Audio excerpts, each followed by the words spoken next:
If you have been here before, you know this drill. If you've not, welcome. And each time we have a Mingle Minute, we have planted among you our secret shaker. We like to give away prizes here at Rooster Booster. And our secret shaker this morning from BB&T is Angela Morrison. Where are you, Angela?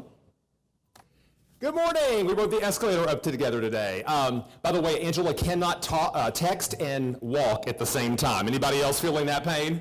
She just stopped completely, dead in her tracks. And then she resumed. Who did you shake hands with this morning? Jennifer. Kimberly Clark, where are you, my dear? There you are. Come on up. We have for you a gift card to the Miller House, right?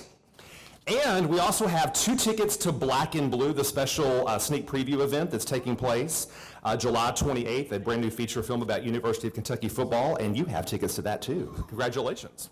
Give her a round of applause this morning.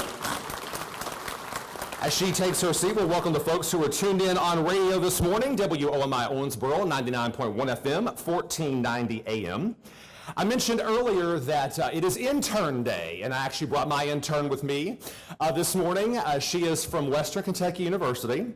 She is the 2017 Miss Davis County. Last Friday night, she had to surrender her crown to a new queen.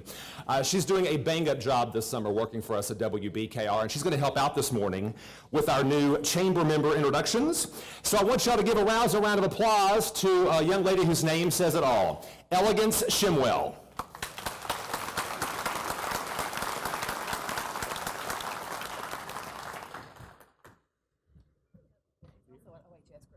Oh, excuse me, yes, Candace wants to clarify she's also a graduate of Owensboro High School. Thank you.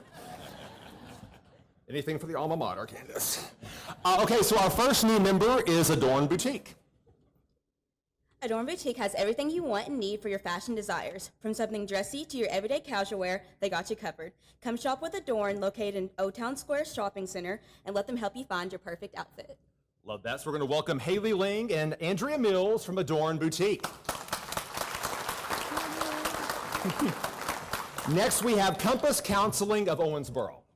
Compass Counseling of Owensboro is dedicated to providing experienced mental health services to children, adolescents, adults, couples, and families.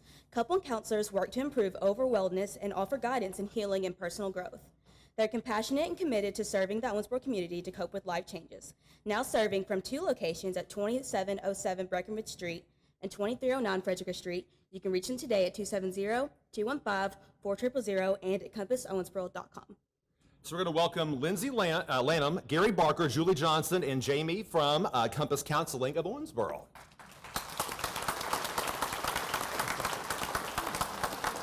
Next, we have Custom Staffing Services.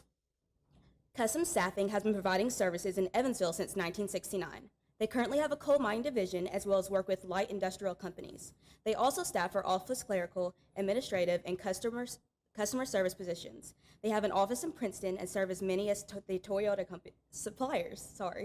They are new to Owensboro market and are looking forward to new partnerships. So please welcome Sarah Schmidt with Custom Staffing Services.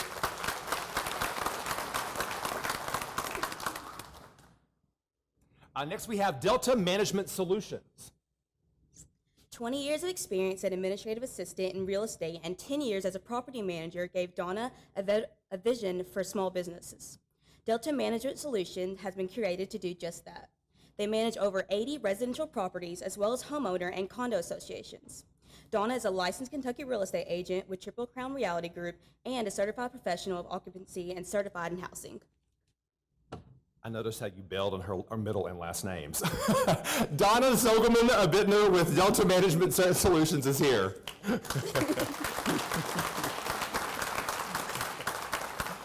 Next, we have Driven Solar. Driven Solar is a team of NAB CEP certified professionals in design and installation of solar power systems.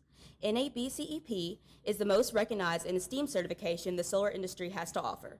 With 15 years of experience in electrical and electronic engineering applications and services, they now look to serve the Owensboro area with affordable, local solar solutions. So please welcome Clint Merritt, Brandy Merritt, and Robbie Merritt with Driven Solar.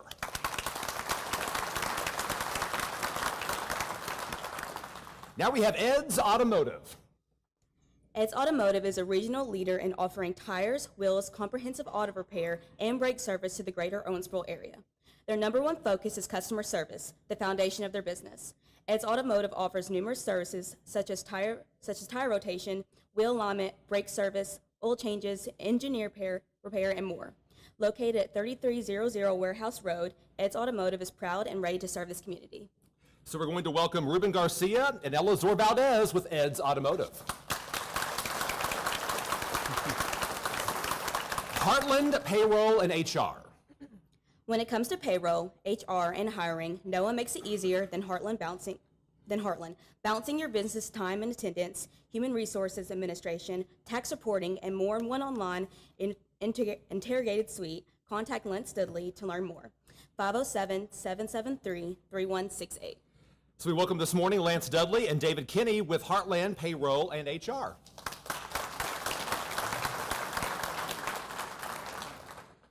Now we have Holiday World and Splashin' Safari. Holiday World and Splashin' Safari is your home for family fun. This theme park, water park combo offers families a great gateway with all sorts of perks. Free soft drinks, free sunscreen, free parking, and free use of inner tube and life jackets. Holiday World Splashin' Safari has been repeatedly voted the #1 cleanest and one of the friendliest parks on the planet. It is home to the Thunderbird, the nation's only launched wing coaster, the Wildebeest water coaster with, again, the #1 water park ride on the planet, the longest water coaster in the world. Wow, that's fun. The Mammoth, TripAdvisor's named #1 water park in the West, and more. With all kinds of live entertainment, visit with Santa, shopping, and skills, Holiday World Splashin' Safari offers loads of family fun all summer long. With us this morning is David Hedge from Holiday World and Splashin' Safari. Qualmedica Research. Qualmedica Research, formerly Pedia Research, is a multi-site clinic research provided in Indiana and Kentucky. They have provided high-quality, FDA-complement pharmaceutical research since 1996 and have a customer list that includes more than 100 pharmaceutical companies and contact research organizations. Their mission is to enable better health for patients that will benefit from new or improved drugs, and they are dedicated to improving health through research. They partner with physicians and sponsors to bring therapeutics to the market that are safe, effective, and meaningful to a patient's quality of life. So please welcome Joe Weigel, Wendy Ford, and Leslie Douglas with Qualmedica Research. Retirement and Financial Strategies. Retirement and Financial Strategies was created by Jerry Gates to offer you a highly focused resource to help you address the many questions and needs that arise to you through your retirement years. They offer investment management and retirement planning to individuals that are approaching retirement, transitioning into retirement, or are already retired. They believe allowing them to help you with your financial management provides you more time, energy, and resources to focus on the personal things in life that are most important to you. So please welcome Jerry Gates with Retirement and Financial Strategies. And how about this young lady right there, intern Elegance Shimwell? Studying broadcasting at Western Kentucky University. Good job, Elegance. Want to point out that she and her mother wore the same outfits this morning. Elegance told her mother explicitly, do not wear that outfit, but then they are. At this time, we're going to recognize our elected officials who are with us this morning. When I go through the list, if you all would please stand, and we'll give them all a big round of applause at the end of the list. Kentucky State Representative Suzanne Miles is with us this morning. Kentucky State Representative Matt Caslin. Kentucky State Representative DJ Johnson. City Commissioner Pam Smith-Wright is here today. City Commissioner Larry Condor. City Commissioner Jay Vallada. Judge Executive Al Mattingly is with us today as well. County Commissioner Charlie Caslin is here. County Commissioner George Wathen. Davis County Sheriff Keith Kane, whose office yesterday was challenged by the Owensboro City Police Department to do a lip sync challenge. Bring it, deputies! We also have Circuit Judge Jay Wevington with us today, and then from Owensboro Public Schools, the board, Jeremy Edge is with us. And Art Maglinger. If I missed anybody, sorry about that. We do try to scan each and every month, but give those folks a big round of applause for joining us today. Thank you so much for being here, and thank you for your service. At this time, we're going to recognize our Ambassador of the Month. And this recognition is going to be a little bit different because our Ambassador of the Month is actually, as we speak, on a plane to Las Vegas. Clearly shirking his duties today, but you know, what can you say when Circus has a great online deal? So from BB&T Bank, Jared Daugherty is our Ambassador of the Month. Jared, too, is going to get a couple of tickets to the Black and Blue event on July 28th to benefit the Foundation for Davis County Public Schools. Awesome. And now it is time to introduce our breakfast sponsor. Love the goodie bags on the table. What about that? Oh, I'm sorry, yes. Monday. Kind of an interesting morning in downtown Owensboro, right? Water main break, a couple of breaks in that line. At this time, we're going to take a moment and give a huge round of applause to all the crews and folks at OMU who worked like crazy. Exactly, right? Because they got that fixed pretty quickly, considering. So round of applause for our friends at OMU. And I'm not going to lie, Tuesday night I climbed in the bathtub and just sat there. I thought about throwing in some potatoes and carrots and stewing myself, but it felt so good. You're welcome for that image, by the way. Yeah. Take that with you through your work day. You're welcome. At this time, we're going to introduce our breakfast sponsor, and we're so thrilled to have these folks with us. And by the way, great goodie bags on the tables. From Kimberly-Clark Corporation, our mill manager, Shannon Ross.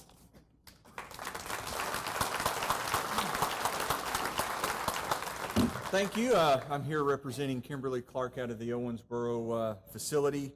I wanted to say thank you to the Chamber for allowing us to sponsor this today, so thank you very much for that. And it gives us a chance to kind of reintroduce ourselves to the community, because we're out in Stanley. People don't see us too often, don't hear too much about us, but we wanted to share a little bit about ourselves today with you. So we're part of Kimberly-Clark. Our company has been in business 125 years, not here in Owensboro. And as you can see some of our brands that we produce. So Huggies, Kleenex, Cottonelle, and Scott 1000s. Who we are is around 42,000 employees worldwide.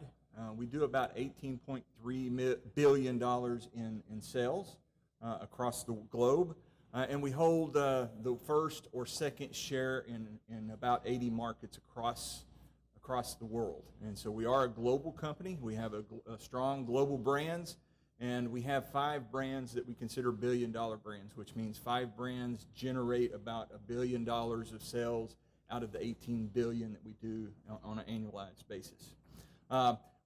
This is an interesting fact that we always like to throw in, but we're in about 175 different countries around the world. So as you think about a global company, that's a big market. And about a quarter of the world uses our product at any given time. Okay, next slide, please. So our businesses really fall into 3 categories, which is personal care, which is diapers, feminine care products, and Depends, those kinds of things. Our consumer business, which is really in North America and then across the globe, is the things that you would use at the house. So the toilet paper, paper towels, napkins at the home. And then our business here in Owensboro, we're in what we call the KC Professional Market. Our KC Professional Market is what you would see in the convention center here and the Hampton across the street. We're in that. Gas stations, large office buildings, and really our focus is to win the washrooms. And so we really focus on washrooms, but we also make facial tissue and those kind of products for the office space also. Within Kimberly-Clark Professional, we also have wiper brands, which is if you are in a restaurant business, you might use our product for wiping down stations that are reusable wipes. And then we also have a safety business that does safety glasses, earplugs, and believe it or not, even welding helmets. And so a pretty diversified group is what we're part of in the KC Professional Market. So our products that we make out of the Owensboro facility are really the Kleenex bath tissue. As you can see, some of that. Scott bath tissue products, which is the smaller cord stuff. We do make a Kleenex facial, like I said earlier, that you would find in the office buildings. And KC Professional hand towels. Our facility is the sole proprietary producer of of a couple of products for Kimberly-Clark, one of them being the facial tissue line, and the other one being some hard wound towels, which you guys probably don't understand what that is, but it's the dispensers that you find on the wall. Next slide. So really around our location, a couple of facts that we wanted to share. So we broke ground in 1992. We had a towel expansion in 1996. Our asset investment somewhere is around $500 million at this point in time. And our asset value is roughly around $300 million if we had to do some kind of replacement of some of our equipment. Our annual cost of manufacture, so our annual budget to operate with is around $201 million. We do have a 1,200-acre site, but we're in probably about 25 acres is all we actually use on site. The rest of that land is used by some local farmers that we co-op out with and allow that land to be used for farming. And then we do have a green belt section in the middle of the plant that's a wildlife reserve and a walking trail for our employees to use. And our facility does do quite a bit of profit for the organization. And I was talking to somebody earlier, you know, we're probably one of the top 1 or 2 plants within the Cole Kimberly-Clark Corporation as far as total profit and efficiency operations. Our team, we do work in a high-performing work system, which means our team are self-managed.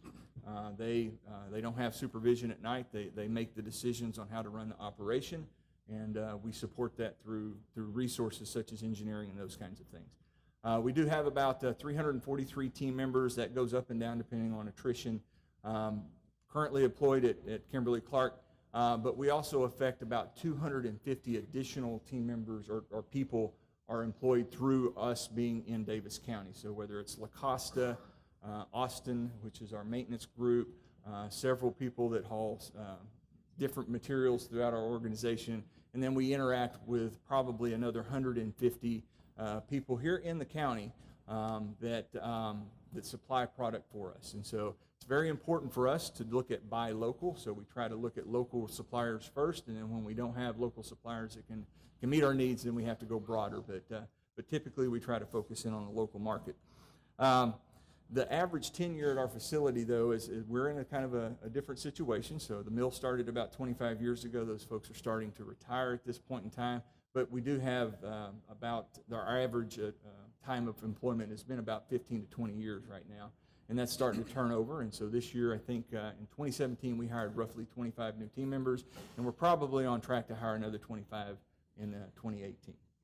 Our asset base, I'm not going to go through all of that because that's a lot of stuff, but think of it in this terms is we do about 120 million metric tons of product coming in and out of our facility on an annualized basis. So a lot of product moving through our system.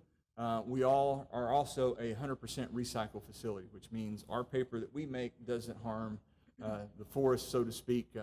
We take waste paper from places like Waste Management and other places, different fiber streams, and reuse that paper to make our product. Owensboro supports the HHT business, which is our health and hygiene business, and we have a global customer base. So our product doesn't only go to North America, it goes to Canada and Mexico, but it also goes to Europe, Thailand, pretty much anywhere across the globe. So we have to think globally, but act locally. And then, like I said earlier, we're the sole source producer for our facial tissue lines. The other thing that I would tell you about our Owensboro facility is we have a really good safety record. So we just completed this year, we did 365 days without a reportable injury. We just completed 1 million man-hours without a reportable injury. And then last week we broke a long-standing record of 484 days without an injury, which was not been broken in the 25-year history of the mill. So a really good, strong safety record, which leads to us being a VPP site. So we are part of the OSHA organization that helps sponsor local or other businesses within the state of Kentucky. And Pam Dickens, who's our safety leader, is a mentor to several other businesses who are going for their VPP status to work with OSHA. And we're always available to help other area businesses if they're having safety concerns. We can come in and help with that. We're also an ISO 9001 certified facility, so that we operate with very high standards when it comes to quality. All of that's documented, and we follow those documentations.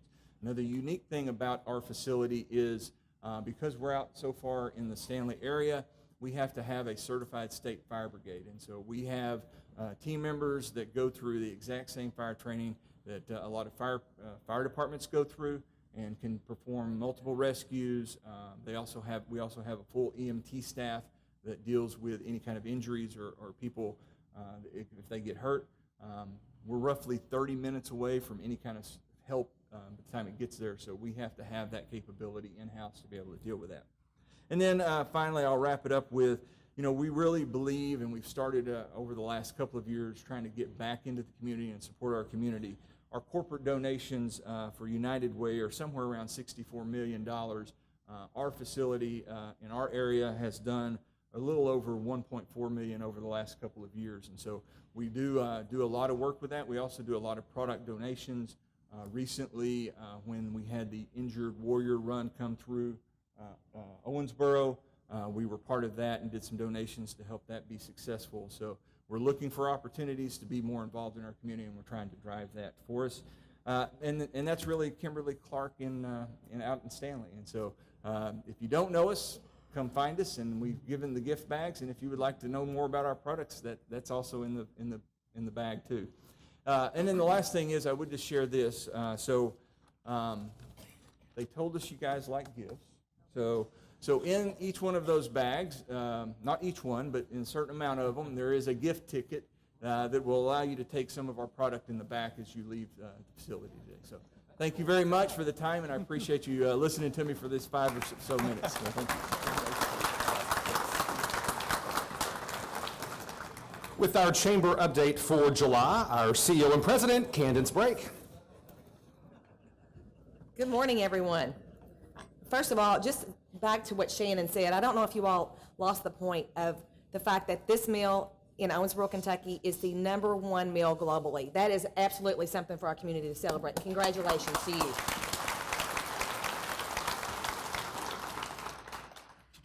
First this month, we're going to celebrate our Business of the Year Award winner, which was Diamond Lake Resort. Brian and Janice, congratulations, and thank you both so much for your investment in our community. So just a few items to remind you of. Leadership Owensboro, the nominations are being accepted now, and the applications are due on Thursday, August the 2nd. We're looking forward to another great class year. Keith Kane, would you please stand? Congratulations on being named National Sheriff of the Year.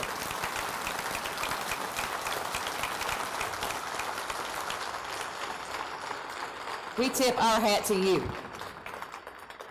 CYP is having the Help Build Hope Habitat for Humanity on July the 14th. They're going to be here at the Convention Center. It's a wonderful way to get out and support Virginia Braswell and Habitat for Humanity. And they'll be building walls within the Convention Center to take out.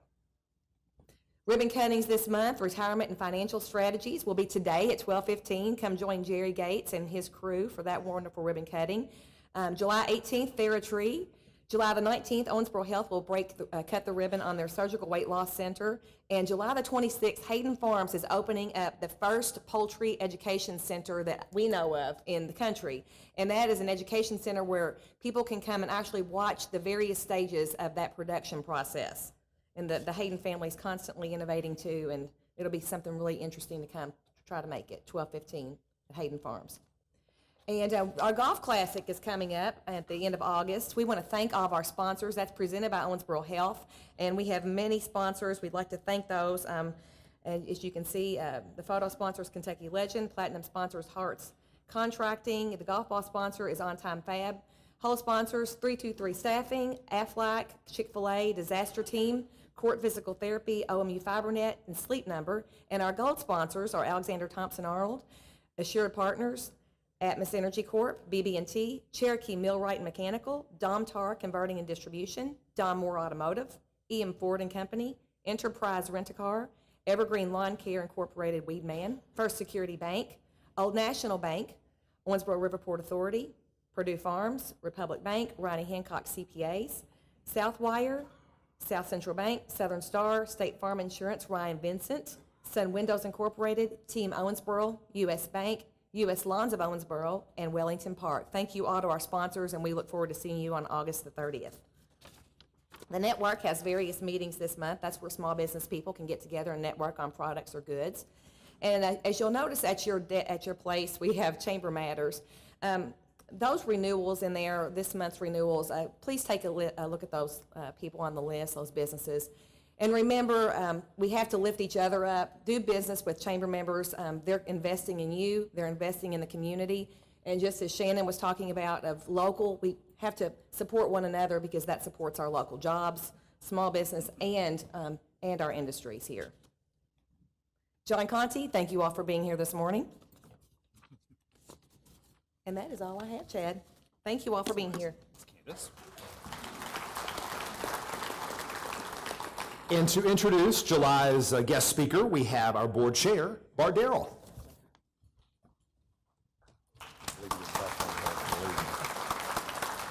Good morning.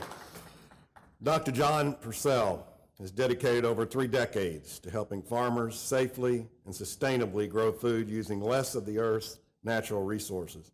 He currently serves as the Global Vegetables R&D Lead, Hawaii Business Lead, Vice President, and Distinguished Science Fellow for Monsanto Company. That's a lot. In this role, he works closely with teams of researchers and scientists looking at ways to breed and cultivate vegetables that are more appealing, nutritious, and can be used and grown with fewer resources.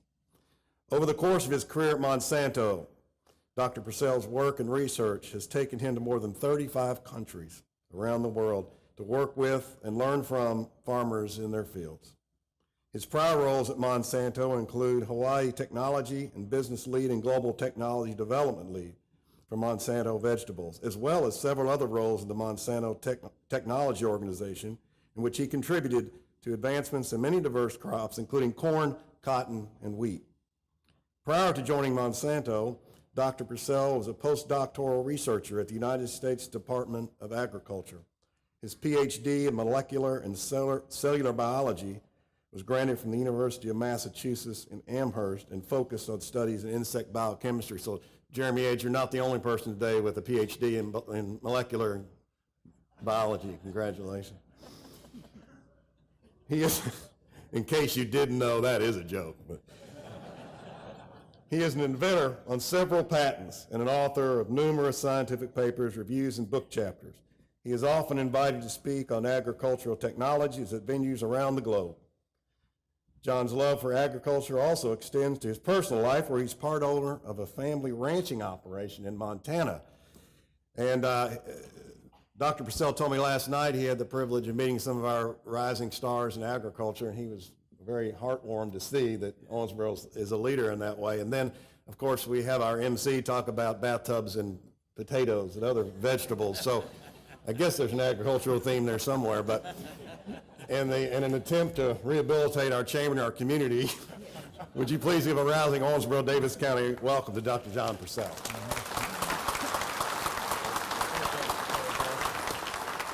Yeah, we love innovating in technology. I'm not sure we can help with the bathroom thing. That's a whole different world, I think. So it is an absolute pleasure. And Bart, thank you so much for the kind welcome. And Candace and the chamber, thank you so much for the opportunity. And I also want to thank Suzanne. Suzanne actually, I met her several months ago. She actually heard me speak and still invited me here, which I was impressed with. So I appreciate that, Candace, that vote of confidence, or Suzanne, that vote of confidence. I have been in ag for 30 years.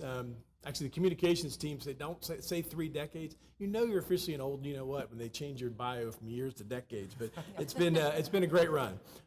It's great to be here, and I tell you, I spent biggest part of my life, actually, I moved quite a few times, was in St. Louis. When I see the river and I see the corn and soybean, actually I see a lot of St. Louis here. It's great seeing all that corn and soybean coming in from the drive from St. Louis. I'm currently in California. California is the salad bowl of the country, if you will. Over half the vegetables in the United States are produced in California.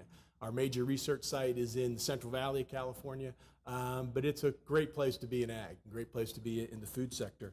One of the things I've tried to really think about in my time is how we not just talk about technology, how we talk about where food and agriculture is heading, but how do we actually bridge to the general population. Right now, 100 years ago, anybody know what percentage of the population was involved in agriculture in this country? Any guesses? About 40%. You know what that percentage is right now? 1. So we have 1% of the population growing food for 300 million plus people. The other 99% are putting pictures on Instagram and Facebook and everything else and talking about food, right? And so we've got to figure out a way to bridge. So I really appreciate this opportunity. The ranch in Montana is something that part of who I am. My brother's been out there 40-some years. He's almost a local now. But and I think it's a great grounding for me because I get the pleasure of seeing farmers and ranchers around the world, but to have a family member and being a part owner, I go up every once in a while, try to get in his way, help out when I can, be a Montana ranch hand, but to see what he goes through every day. He's the one 12 hours a day, blood, sweat, and tears, putting it in. And I think for every farmer and rancher, if you ever are on a farm or on a ranch, just say thank you because they do an amazing job putting food on all our tables. And that's one of the things we've got to really recognize about agriculture is there's a lot of technologies flowing in there. There's a lot of information, a lot of misinformation. So it's great to celebrate the innovation. And around here, last night was terrific, talking about some real innovators. But also we got to recognize we need to think about communications. I'm going to talk a little bit about that this morning too. So thank you so much. Let's talk about where we are. So when I think about agriculture, it is at the absolute center of so much of what we think about from a global perspective. Of course, food is obviously basic to all our survival, but when you think about the rise in population, we're looking at a lot more people on this earth, and it's not just more food, it's the kind of food. With the rising middle class in many parts of the world, it's more meat consumption. It's changing the kind of diets people are having, changing their expectations of food. And at the same time, climate change, I'm a scientist, I can tell you it's real. And I tell you, we're seeing pests where we've never seen them before. We're seeing climatic conditions that are more severe than ever, and it's putting incredible pressure on our food production systems. So we've got to be ready with the new technologies, really driving innovation to address those challenges of the world while trying to feed 10 billion people and also meet the demands of consumers around the world. So what does the world ask of agriculture? I think it's a pretty simple ask. It's about the what, making sure we have the food, making sure we have the fiber. Or folks who lose a lot of fiber, right? Making sure we have the fuel, the animal feed, all those things to drive that. But it's also more and more about the how. People are not just asking about what is it I'm eating. They're asking who grew it. They're asking how did they grow it. They're asking where did that food come from. It's a very personal conversation about food now. And we got to recognize that. And all of us in ag, we have to step up and do more about communicating. And I'll talk a little bit about that more later.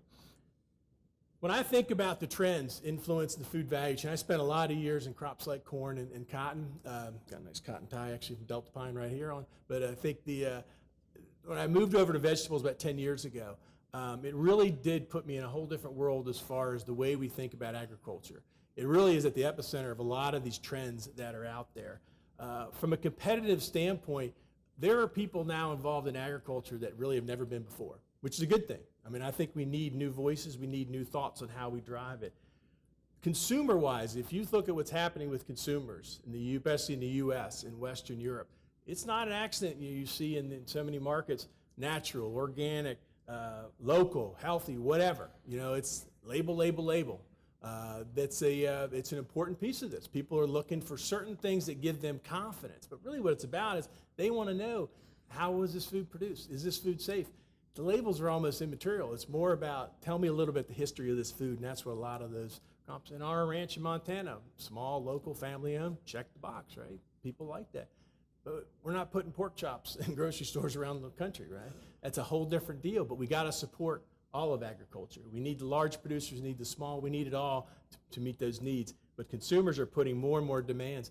I'll date myself. When I was a kid, you only expected to get certain vegetables a certain time of year, right? We have 7 kids. Mom would go get what you got and fix the food. Now, consumer walks in a grocery store, what do you all want? Everything. And wants to be good, wants to be the same, whether it be January 15th or July 15th, right? That's the reality of what we're facing from a consumer standpoint. And then transparency, where did that food come from? How was it produced, et cetera. At the retail level, there's been pretty much a shockwave through a lot of food retailers. You probably saw the news with Amazon purchasing Whole Foods. Amazon is a very large e-commerce entity, right? That's a different world when you think about what that can do for food. You think about, it's not just them, you think about all the major brick and mortar stores. They all have .coms, right? Everybody's ordering online. Everybody's buying online. And that's changing the way we think about, especially in the produce world, because it's really putting a real premium on taste, on sensory experience. What's the first department you walk into virtually every grocery store? Produce, right? Why? Looks good, smells good. You feel it. Maybe you can take a few bites a few times, feel little grapes. I'm not saying I do that, but I'm just saying it's a very sensory kind of experience, right? It's the kind of world that people you want to walk in. They want to be welcome. So for brick and mortar, that taste is absolutely important. That's what's going to give them in the store. While they're there, they're going to buy all those products that are back there. They're going to buy those canned goods, those box goods, et cetera. For the e-retailers, their worst nightmare, if you get a box of produce, first time you say, I'm going to order something online, you open that up and you go, that's probably not what I would have picked. And you taste it, boy, I could have done better than this. That's their worst nightmare. So for both sides of commerce, they're looking for that differentiated product, something that you'll come back to buy again and again and again. On the flip side then, so you got all these pressures on the consumer side, is the grower economics. Great dinner last night with some young growers. When you think about what's happening on farms, you look at prices right now on commodity crops, prices in a lot of the produce, it's a tough world. And input costs are going up. Labor is a nightmare. Not just paying for it, actually finding warm bodies to do it. Doesn't matter where you're on the world.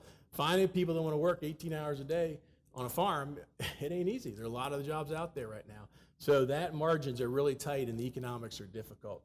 The good news is, and I am an ultimate half glass full person, especially when it comes to beer. I mean, I think the half glass full, we got to stay positive, because I think there is a lot of technology flowing in. There's been an infusion of new kinds of innovations that will really lead to, and I'm going to share a few with you this morning, really lead to a different kind of agriculture. We're already seeing it on farms all around the world. So when I think about our company, Monsanto, we're like a lot of other companies. We try to have a diverse platform. We talk about crop protection. We talk about plant biotechnology. Data science, an increasingly important piece of this. How do you digitally manage your crops? Plant breeding. It is really absolutely the heart and soul of our company. It's really about what's in that. We've been breeding plants for thousands of years. But the advances we've made recently with really combining some of the advanced modern biology, some of the new genomics and genetics to understand how to breed those more effectively is really driving tremendous advances. And then ag biologicals. When you think about how you protect that crop, it doesn't necessarily have to be a pesticide. You can have a biological, natural methods and other things to use that actually can use it, have the same outcome. So let's talk about the biology. I am a biologist, and it's been really fun. The last 30 years, this has really been one of the key drivers of where innovation has come in the marketplace. The varieties folks are growing today are really, I think, some of the best in the world, and really the best we've ever had in history to meet that rising demand. It's one of the reasons why we can still feed a population with only 1% of our workforce actually involved in agriculture. The basic message around modern biology and the impact it's had on agriculture is, if I think back to the way we used to do breeding. Breeding is how you just go out and select for plants, right? It's how you actually look for those plants that have the desirable traits or characteristics. You used to take thousands out in the field, and the breeder, he or she, would go out and look, say that one has this characteristic, this is this, and they'd select it, and they would cross them and then bring the next generation. It would take a long time. What we've been able to do now through the use of modern biology is understand at the genetic level. We all got genes. It makes our eyes blue, makes us have hair or not have hair, et cetera. This is all genetics, right? Plants the same way. There's characteristics. Some are resistant to certain diseases. Some have certain growth characteristics, et cetera. What we used to do visually, we can now do in the laboratory. And that is a tremendous advance, because when you can do selection called in silico, when you can actually do it in a laboratory, it rapidly increases your ability to bring new products to market. Because now, before that breeder ever gets out in the field, they already know it's got this resistance, it's got this growth characteristic, it's got all these traits or characteristics that allow them to be successful. So when they're out in the field, in my world, produce, they can then focus on the really complex things, the color, the shape, the taste, the things that are not so easily tested for in a laboratory. That's basically what modern biology is about, and that's what it's brought to the world of agriculture. And a lot of people think about genetics, breeding, and they immediately say GMOs, right? And say, yeah, GMOs are an important tool, especially in crops like corn and soybean and cotton. There's a reason why 90% of growers in many parts of the world choose to use biotechnology. But that's just one tool in the toolbox. My dad was a carpenter. He always said, don't leave for a job unless you got all the right tools in the toolbox. It's the same way when it comes to agriculture. You need all the tools in the toolbox. GMOs are one tool. In vegetables, besides sweet corn and squash, that's about it. And papaya, that's about it. Most vegetables, there are no GMOs. But modern biology is a huge driver at every part of that of agriculture. It's really that ability, as I say, to do some of the work, upfront work in the laboratory before you ever get to the field. And this is really leading to all new industries too, in support of all new industries. Anybody heard of urban farming or vertical farming? This is a really cool trend that's happening. And it's really trying to satisfy local production, try to satisfy areas that don't have the beauty you guys have of farmland all around you. For a lot of parts of the world, a lot of parts of this country, it's moving indoors what we used to grow outdoors. And the same thing, these kinds of genetic gains we can do, but now you can focus on early fruiting. You can focus on, because it's all under artificial light, you can think about how do you use that artificial light to really drive the right kind of harvest, the right kind of efficiencies in your crops. This is the kind of thing modern biology can help support, to move toward these kinds of production systems that we've never had before. And again, it's not going to replace all the open field production that's out there, but it's going to be another tool, another way to produce food that we need for the population. New technology you may have heard about, it's called CRISPR. You may have seen this because it's making a lot of news from a medical perspective as well. If anybody asks you can impress them, you can tell, I know CRISPR, it's clustered regulated span, short palindromic repeats. But I just did say CRISPR, it's probably easy. I think the thing about CRISPR is it's going to be, or gene editing, it's really going to be a cool technology. And what it's allowing us to do is, gene editing will allow us to basically use the genes within the crop itself. GMOs, you take a gene from another species and put it into the crop. It's a very select way to think about some of these techniques, but most of the breeding techniques are actually you're using the genes that are already in there. It's really looking at what's within that tomato, what's within that corn. Gene editing allows you to do it in a much more precise manner. So when you hear CRISPR, when you hear these kinds of terms out there, really what it is a really cool way to do breeding. And it's going to, again, accelerate our ability to bring new products to the marketplace. The biggest shift, though, I think, is not just in the biology area. It's really in all the other fields that are coming to play now, and data science being a big of this. The farm of today is nothing like what you've known in the past. I always tell people it ain't your grandparents' tractor anymore. And you look at the number of probes, you look at the number of data things that are coming in, looking at soil, looking at water, looking at nitrogen levels, looking at all the diseases in the field, et cetera. And then you typically will have a tablet plugged into a tractor, looking at how do we modify, how do we really and think about how we actually manage our crops across the fields. It's a very digital world these days in agriculture, and it's cool because it brings in a whole new wave of employees and a whole new crop of people who can help us produce food. And this is basically our views into the farm of the future. It's not really the farm of the future, it's really much the farm of the present, really getting very rapidly. It's a world where it's digitally connected, it's taking information from all over the farm, it's really trying to translate all this information that's flowing into knowledge, helping a farmer produce that crop more efficiently, helping them grow it more sustainably. And artificial intelligence will work in the field. It's already happening. There are apps, just like any other app, that facial recognition. Anybody that can afford the new phones that have, you just look at it and it opens up for you. Pretty cool. You can use the same technology. If a farmer has a disease problem in the field, drone flies out, takes pictures of it, sends it back and says, you've got a disease, here it is, we're in your field, here's what you need to treat with, et cetera. That's really cool. Because rather than treating that whole field, they can go in, just treat the areas that are affected. They have information without having to walk that field. Walking that field takes time.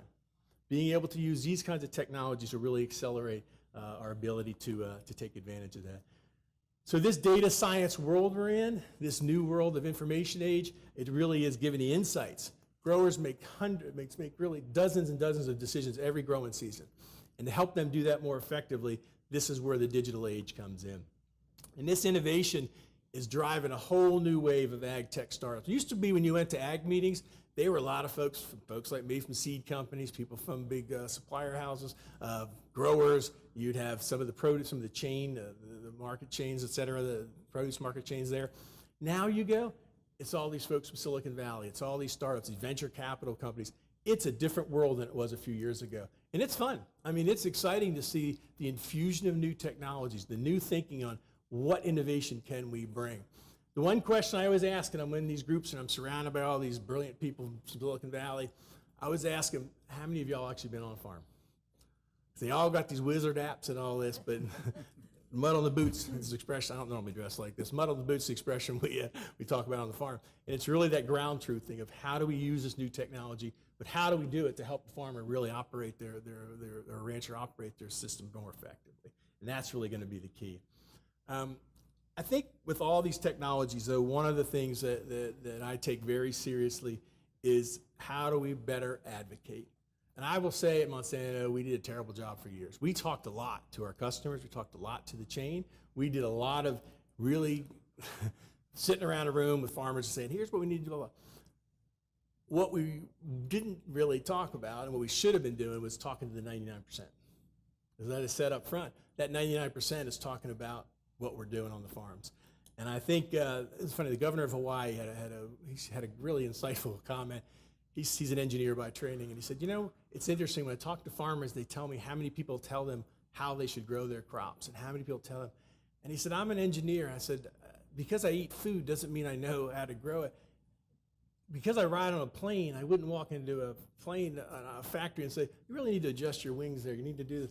But when it comes to farming, people think nothing of saying, this is what you need to be doing. This is how you should do it. It's a world we have to live in. There's a very personal relationship people have with their food. So all of us in agriculture, and we really changed our methods about 5-6 years ago. We really tried to open up our farms. We have thousands of people tour the farms. We do a lot on media, social media, because we've got to get the message out. Everybody's talking about what we're doing. Let us be the storytellers, and we think about those of us in agriculture. And what I ask for you all not in agriculture is take advantage of it.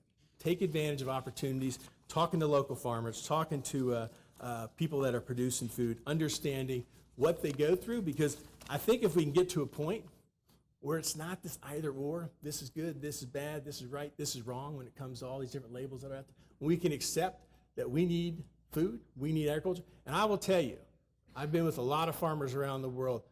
There are not any individual block of people who are more dedicated to taking care of land, taking care of water, taking care of resources than farmers and ranchers. It's their lifeblood. It's their family's life. It's their next generation lifeblood.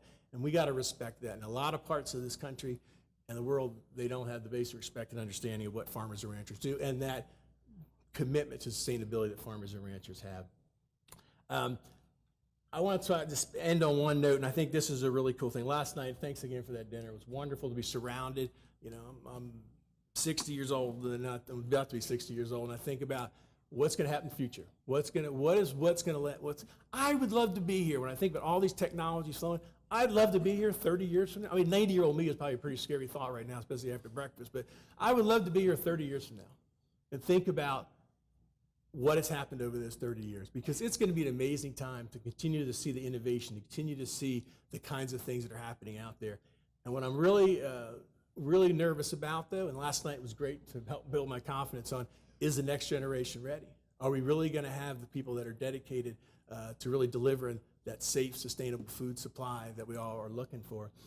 Tens of thousands of job openings every year, you know, and these are expected annually every year. 27% will be STEM roles. We're opening on our farms actually STEM centers on some of our farms to help local educators to actually do some STEM education directly with seed companies, and I think it's going to be really great. Some predictions say 40% of these may go unfilled. But the cool part is the kinds of roles, the kinds of jobs, the kinds of training people can have to come in agriculture now. It used to be folks like me who went, UMass is a land grant school. It is an ag school. Went through kind of land grant. I studied bugs, others study weeds, et cetera. Now we have people from IT. We have people from applied mathematics. We have folks from robotics, from automation, all these disciplines who are coming in, offering opportunities for people to really impact one of the most basic needs we have, which is food. And I'm really excited about what the future is going to bring.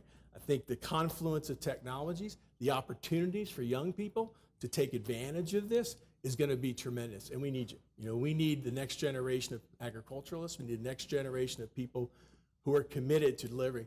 We bought a company called Climate Corp San Francisco-based, ex-Google folks who started this thing. Their pitch to their workforce was, Climate Corp actually does modeling to help farmers grow their crops. Their pitch was, you can use your modeling, you can do your algorithms to help people meet each other or find out get people connected with who they went to high school with, or you can help the world grow more food. What do you want to do with your life, right? That's a great pitch. And I think that's really, really a key in this aspect. I think a lot of people are looking for that greater purpose in life and their roles and their jobs. Agriculture is a great place to be, and I invite you to participate in the conversation, and really appreciate this opportunity this morning. And I'll be sticking around. If anybody has any questions, I'd be happy to answer them. Thank you so much, Candace, and thank you for the opportunity to address you all. Appreciate the time.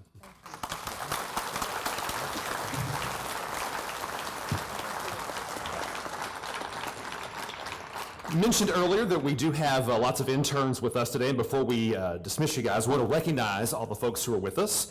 So interns, we call your name, please stand. We'll also mention the company that you're representing today. Michaela Riney from the Greater Owensboro Chamber of Commerce, of course. She's back there in the back. Will Hemingway from Atmos Energy Corporation, where you will. All right. Elegant Shimwell, of course, from WBKR. Haley Rowland from State Farm Insurance.